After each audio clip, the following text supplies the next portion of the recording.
વડોદરા શહેરના હાથીખાનામાં બાળમજૂરી કરાવનાર 2 દુકાન સંચાલકોની ધરપકડ કરવામાં આવી। એન્ટી હ્યુમન ટ્રાફિકિંગ યુનિટની ટીમ કુંભારવાડા પોલીસ મથક હદ વિસ્તારમાં પેટ્રોલિંગમાં હતા તે સમયે માહિતી મળી હતી કે કારેલીબાગ વિસ્તારમાં આવેલ હાથીખાનામાં અલગ અલગ દુકાનોના માલિકો નાના છોકરાઓ પાસેથી બાળમજૂરી કરાવી તેઓનું આર્થિક તેમજ માનસિક શોષણ કરે છે તેવી હકીકત મળેલ, જે આધારે હાથીખાનામાં રેડ કરતા દુકાન નંબર I-28-2 કમલા કિરણ સ્ટોર્સ નામની દુકાનમાંથી 15 વર્ષનો તેમજ દુકાન નંબર I-28-7 દેવાશી ટ્રેડર્સ નામની દુકાનમાંથી 16 વર્ષના 2 બાળકો કામ કરતા જણાઈ આવ્યા હતા। સદર દુકાન માલિકોએ સંગીર બાળકોનું માનસિક તથા આર્થિક શોષણ કરેલ હોય, જેથી કમલા કિરણ સ્ટોર્સ નામની દુકાનના માલિક મહેશભાઈ મહાદેવભાઈ રાઠી રહે મહેશ્વરી સોસાયટી બાજવા તથા દેવાસી ટ્રેડર્સ નામની દુકાનના માલિક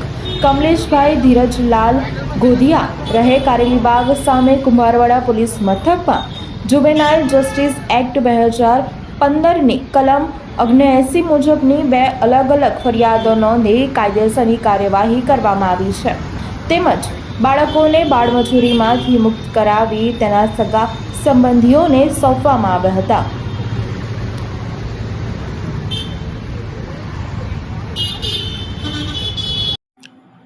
ગુજરાતના તાજા સમાચાર મેળવવા માટે ચેનલને સબસ્ક્રાઇબ કરો અને શેર કરો। ન્યૂઝ અને જાહેરાત આપવા માટે સંપર્ક કરો।